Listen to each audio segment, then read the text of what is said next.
Hey guys, EasyMac here, bringing you guys a new video series where we take a look at the stats from the previous weeks and we look ahead to the next week or major coming up.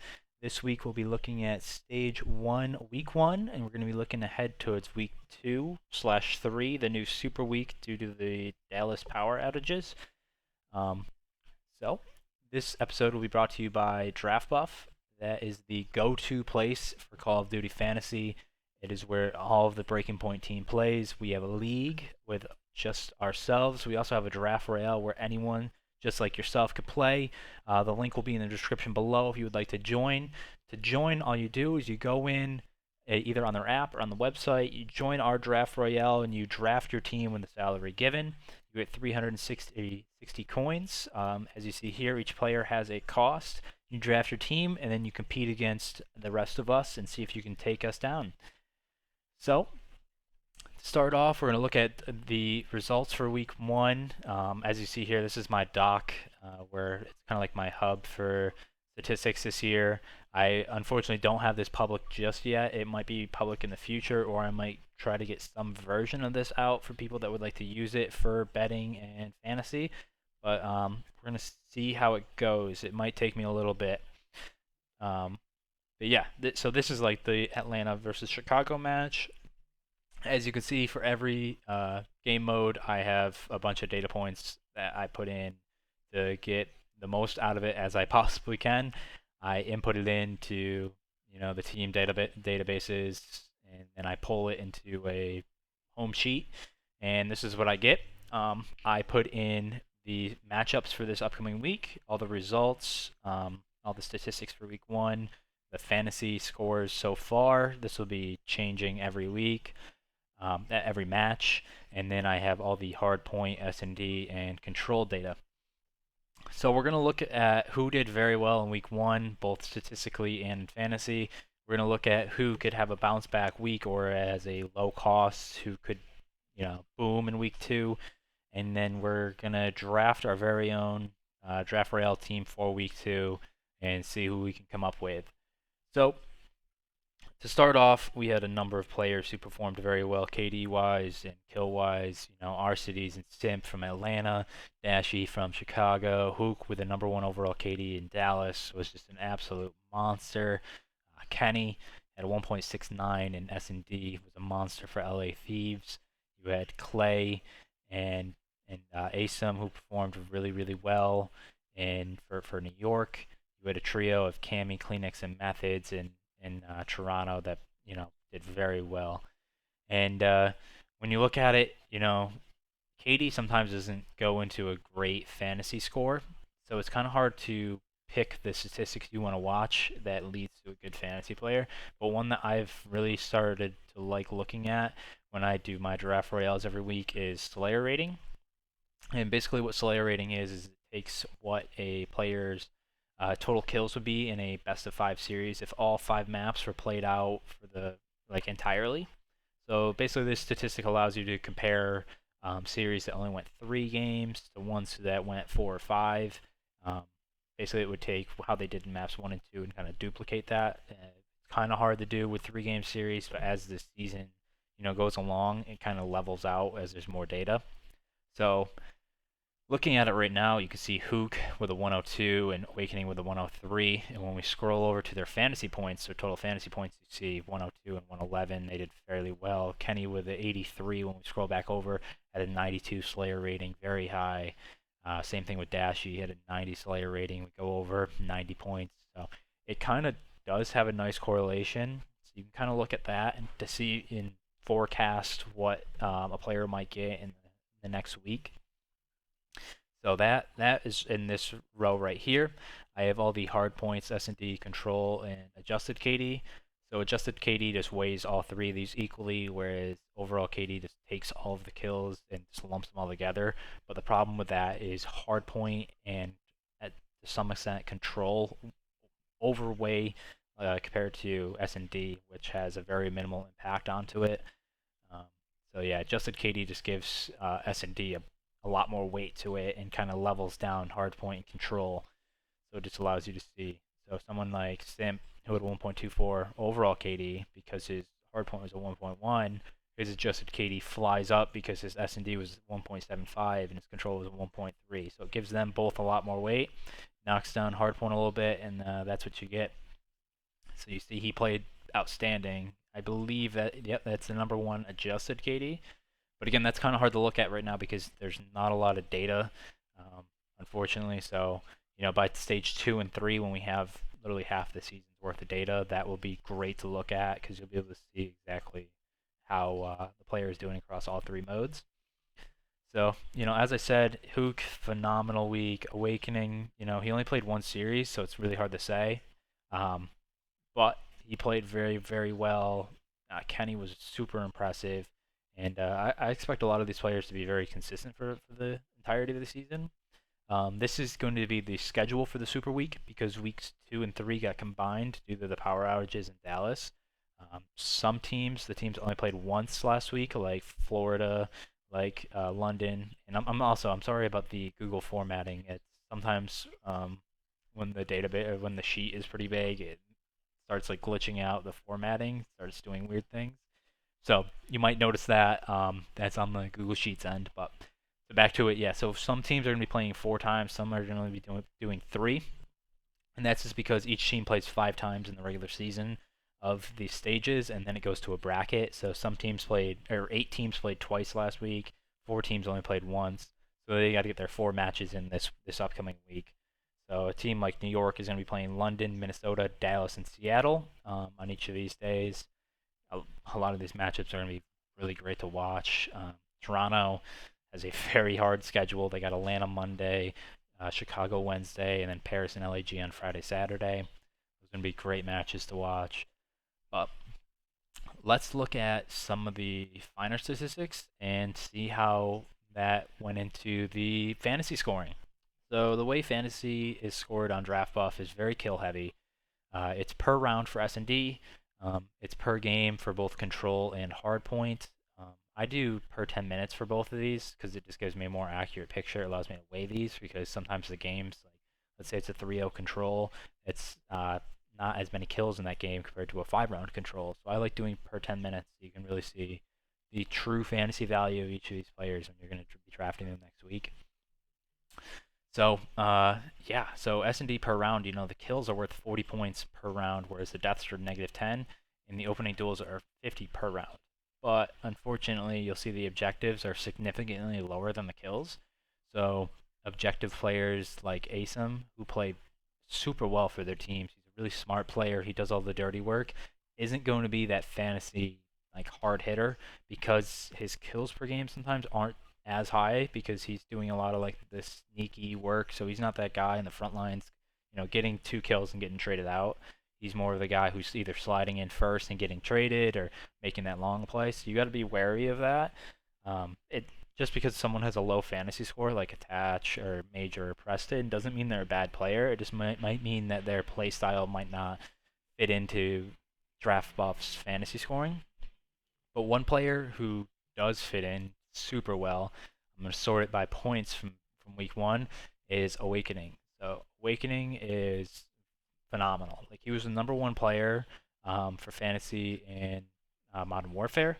#2 was Octane, but as you can see, he fell quite a bit this year. Awakening stayed very consistent, but it's also very hard to say because he only played 1 series. And as you see right here, his S&D was the highest by 17 points. He got a 67. His hardpoint was actually kind of pretty low for him. Yeah. So when another note to make is when you look at these, S&D and hardpoint makes up a large percentage of the total points, whereas control doesn't as much. A high control player is going to get around 20 to 23 points. That's going to be like the leaders for the season. You see 22.26 out of Dylan, 22.16 out of Dashy, who had a phenomenal weekend. Whereas in hardpoint, Hook had a 48 in hardpoint, Awakening with a 67, and those were the leaders there. So hardpoint and S&D are going to significantly outscore. So when you're looking at it, you want to look at those 2 modes. So when we look at Awakening, you got a red flag here, but then you kind of got a red flag here as well because 67 points isn't sustainable, but it should be countered by his hardpoint going up a lot more. When we look at his hardpoint, you see he had a kind of a bad weekend, but so did the rest of his team. So his kills per game were pretty good, but he wasn't winning a lot of his engagements. So look for that to change in week 2. I expect that to be bumped up by around 30 to 40 points on his KD actually. But when we look at S&D, so this is kind of where my red flag is with him for fantasy is he played one game where he went 13 and 5 over uh, 10 rounds. Fix the formatting here because it gets all messed up sometimes. There we go. So he went 13 and 5 over 10 rounds. So his kills per round was a 1.13. So that's not sustainable in the long run. It's going to be knocked down to around like a 1. So he's going to lose a large chunk of points, around 15 points off of his kills per round in S&D. And his deaths per round was only a 0.5. So that's probably going to be around like probably a 0.55 to a 0.6. So expect some more negative points. That'd be around, I think, a negative 1 point to it as well. He also did very, very well in his opening duels. He went 4 and 1 over 10 rounds. He's not going to be getting 4 first bloods in 10 rounds. Like he's not going to be able to average that per clip in each of his S&Ds. So his S&D point total might go down to around 50 to high 50s. I would suspect like very quickly. So that's negative 17 points off of him right there. But you would expect his hard point to kind of counter that. So while he's at 111 right now, I expect him to be fully around like the high 90s to low 100s with Hook. But yeah, so let's also take a look at Hook here, who at 102, he got 48 from his hard point. He had a 1.54 in hard point with 31 kills per 10 minutes. That is also a very high number. I don't know if he's going to be able to keep that up. Definitely not the KD, but maybe the kills. Um, it seems like that might be sustainable for how he's been playing on Dallas, but not the KD. So I'm wondering if his hard point might go down just a little bit. But overall, these were your top 3 with Dashy, who played very, very well in control. We'll take a look at his control real quick. Those were the top 3 players by far in week 1. You see Dashy here had 60 kills and 42 deaths with a 1.43 KD over 2 control maps. He played like super well against us Atlanta in that checkmate control. I believe he had 40 kills. He was a monster on the map. So even though he has a 1.43 KD, that seems really high. His kills per game is actually only at a 23.9. So I think his control could actually stay right around there. And I also expect him, or I am expecting him to have also higher hard point, and maybe an uptick in S&D as well. So I believe his numbers are actually pretty low for him. Or not pretty low, but they're lower than what I expect him to have in week 2. I expect that to be around 95 to 100 as well. And I expect these 3 guys to be, huge huge in week 2. So you're definitely going to want to target them. So this leads me into the week 2. So with some teams having 4 and some teams having 3, it doesn't really matter too much in the draft buff scoring because it's per game and per round. So don't just draft players just because they're playing 4 times. But the cost was kind of it's weird. It's like the cost was infected by how many games they're playing. So teams that are playing 4 times have a higher cost than the teams that are playing 3 sometimes, which I found really interesting. A player like BZ is rather low at 64 coins, where a player like Clayster, who while I think had a great week 1, I don't know if that's sustainable for him. Is at 88 coins and the second most expensive. I think some players are very underrated and some are over by quite a lot. There's still some good value up here, so you can still draft guys like Kenny at 78, Simp at 74, great value there. Kleenex at 65, and then down below, as you start getting into the yellows and light reds, you still have some good value here as well. I still like Attach on Minnesota. I think he's going to be a really good, slayer for this team. I think he's going to definitely pick up on his kills. As you see, his S&D and hardpoint were both well below average. I don't expect that to continue for much longer. I think they just had a rough match. I also love his matchups against Seattle, New York, and London, who I think are I think New York's very good. I think all 3 of these teams are very good, but I also think these are below Minnesota's current ranking. So I think Minnesota should be favored in all 3 of these matchups, and if Minnesota's going to do well, they're going to need Attach and Major Maniac and Preston to really step up this week. So I expect most likely Attach, maybe Major, to really, really jump up in their fantasy scoring in week 2. And as you see, all three of them are at 49, 48, and 47. So definitely look out for them for great value picks. Another guy is Octane. I know he didn't have a good week 1, but he was number 2 last season at 52 coins. I think that's very, very low. And then you have a guy at like Bance at 40 coins. You know, he's the 8th lowest for week 2. If you guys do remember, he dropped 70 kills within 2 hard points in their preseason match. I think he had a very rough week 1 in their one matchup they had. I do think it was not as much of a fluke because I think Cammy was picking up the AR a little bit more, but it's definitely something to look at to see if Bance is able to bounce back in week 2. I think 40 coins has great value for him. And then we get into the super buys, but they're super risky. So you have Skies here at 25 coins. I mean, I really think Skies has had one bad week, and that it's not something that's going to be very consistent. I think he's going to bounce back. There is no way in my mind that Skies is going to average a .7 with just miserable numbers across the board for the whole season. As you see, he didn't do well in any mode. I really can't see that happening. And then you know, you got guys like Mac, Prestini, and Looney, where you could, you know, if you guys do want to go super expensive with a couple players, you know, draft your Awakenings, draft your Hooks, draft your Dashies, draft your Simps. You could take a risk on one of these guys bouncing back. I do think Mac had a god awful week. I do think a large part of that was for his role. I don't think he was very comfortable in the SNG role. So I'm interested to see if he is ever switched back onto the flex, where I think he would really excel.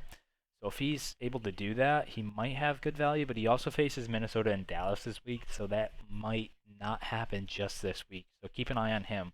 But definitely Skies for week 2. Definitely he's a guy where you can play reach there and see if you can get great value out of the 25 coins that he costs. So that kind of wraps up going into week 2. I will try to make maybe this one sheet public for people to use this week and for betting, because it'll allow you to look at the player matchups.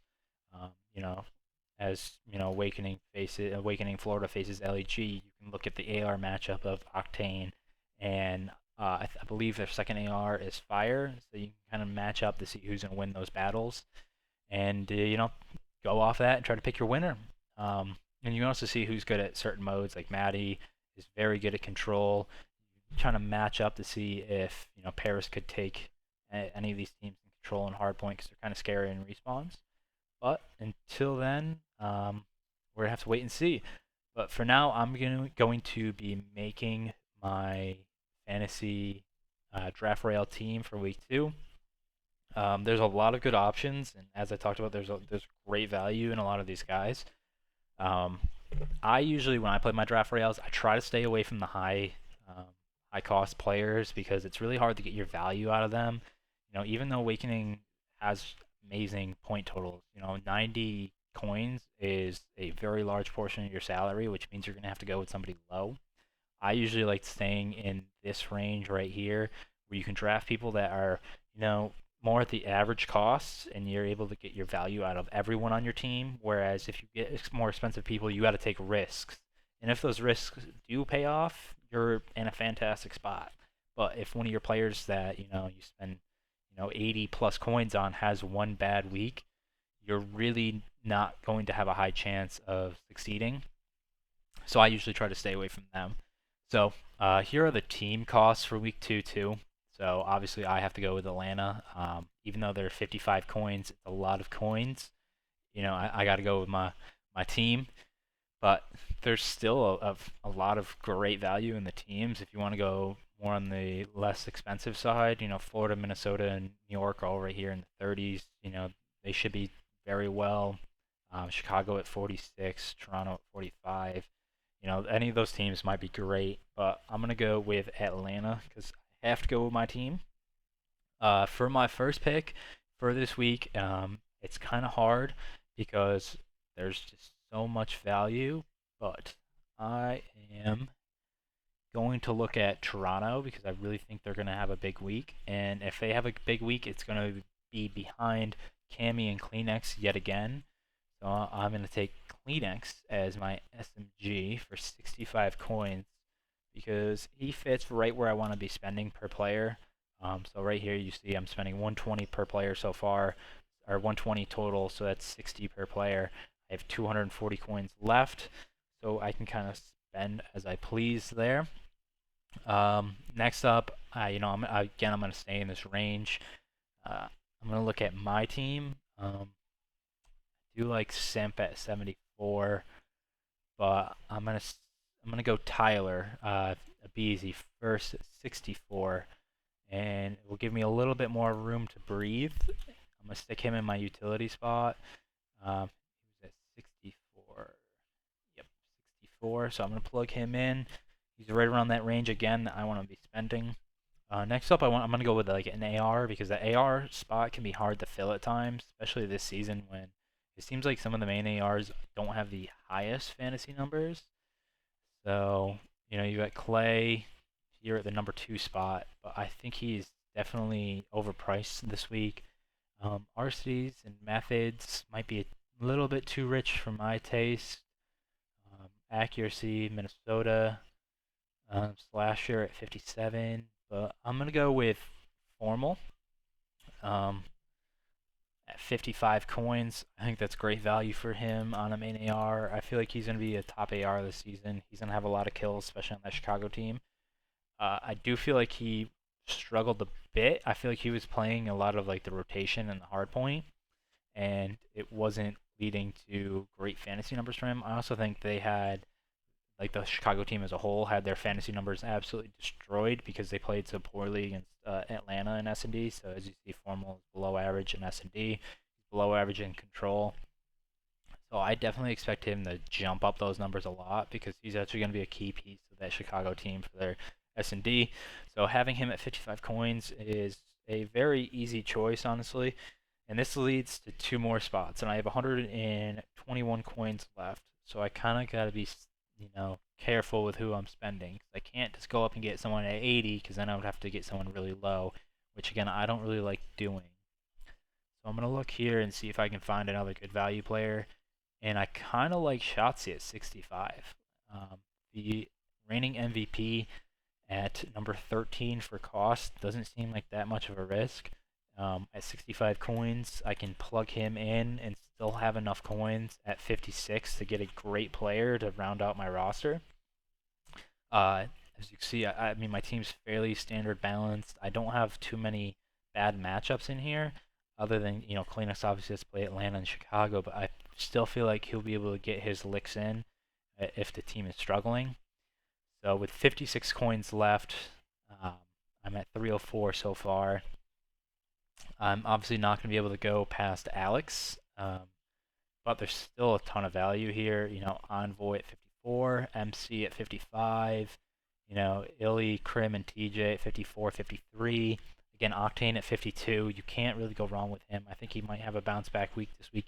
Gunless, who played very bad or the first match of week 1, bounced back really, really well in the second matchup. So he could still be great value at 50. I think he's a little bit undervalued just because of the first matchup. But I'm going to have to go with my man MC at 55 coins. I believe he's a beast. He does struggle with S&D scoring. I'll take a look at that real quick. And hardpoint. But it's more because of his play style is a little bit slower, and he has such high slayers around him. Arcides for main AR is still very aggro. He had almost as many engagements as Abeezy did week 1. So he's a really, really fast main AR. You got Simp, who's obviously going to be amazing on the SMG, getting his kills. You have Abeezy, who's high octane, flying at all times. So he's going to be getting a lot of kills. So it's kind of like where Major Maniac was last season for our team. That's kind of where Cell is, where he's got to be more methodical. He's going to, like, when he does get his engagements, it's not going to be like that opening wave. It's going to be like what's remaining. He's going to get a lot of, like, cleanups or, a lot of, like, 1v3, like, kind of engagements. So that's why his scoring is so low. When we look at his S&D real quick, He went 18 to 13, which is great. He had a 1.38, but the problem is his kills per round is a 0.78, which is actually a big improvement over his last year. He doesn't get that many kills per round just because the players around him are constantly getting those kills, and then he's kind of left for the mid round. As you see, he went 2-1 in opening duels, which again is great, but he's not going to be the player that is getting those first engagements. He's going to be like the mid round player. That's why he's one of those players that doesn't score very well in fantasy, even though he's like a great player. So you're going to get a lot of those players. It's just learning who they are, what play styles don't work for fantasy, what players do. And remember to always look at the value because if Cell was in the 70s, obviously that wouldn't be worth it. But as a 55 coin player, you can take that risk because he's most likely going to be overperforming for his coin range. He's probably should be in the 60s, but as a 55, it's worth the risk that you're going to have with that. So that is my team for week 2. I feel like I'm very well rounded on all fronts. I have really great SMG players and 2 really sound AR players who won't have that low of ceilings and great matchups. So I will be doing this every week. I will be trying to update and make these docs public, and I will be trying to update them as much as I can. If I don't release it publicly, I will definitely be making these videos weekly. I also do have a challengers spreadsheet I need to finish before I make that public as well. I'm going to be making a YouTube video on that, on who the top challenger players were, who performed very well, who was underperforming, who to look out for Elite and Elite Season 2. And yeah, good luck on everyone's fantasy. Remember to join the Breaking Point Draft Royale, which again is going to be in the description box below. If you would like to bet if you're in the EU on any of the matches, our midnight referral code will also be in the description box below. Give that a shot. They have really good odds. We're going to be checking that out on our next episode of the podcast, which we're recording this weekend, where we look at each of the odds and see which teams have great odds going in, the locks, and who to stay away from, and some of the matchups. So, yeah, like, comment, and subscribe. Let me know what you would like to know. If you have any questions, which players you would like me to look into more detail. And, yeah, let me know what I can improve on going into next episode. I'd really appreciate that.